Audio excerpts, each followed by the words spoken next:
des souris et des hommes.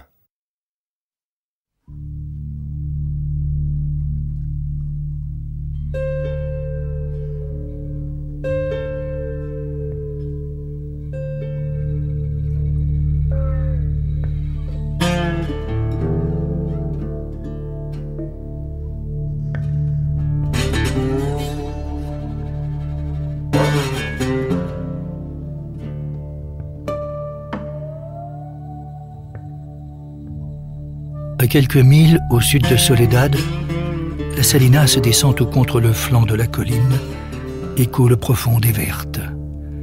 L'eau est tiède aussi, car avant d'aller dormir en un bassin étroit, elle a glissé, miroitant au soleil, sur les sables jaunes.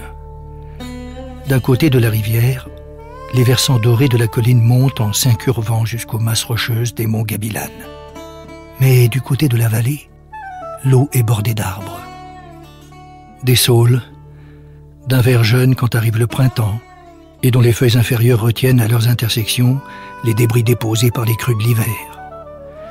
Des sycomores aussi, dont le feuillage et les branches marbrées s'allongent et forment voûte au-dessus de l'eau dormante. Sur la rive sablonneuse, les feuilles forment sous les arbres un tapis épais, et si sec que la fuite d'un lézard y éveille un long crépitement.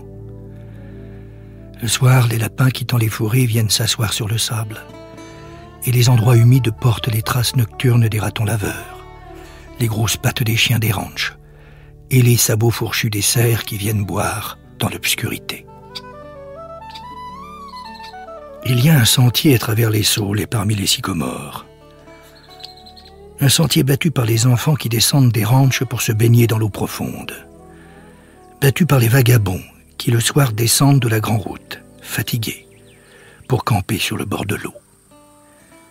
Devant la branche horizontale et basse d'un sycomore géant, un tas de cendres atteste les nombreux feux de bivouac. Et la branche est usée et polie par tous les hommes qui s'y sont assis.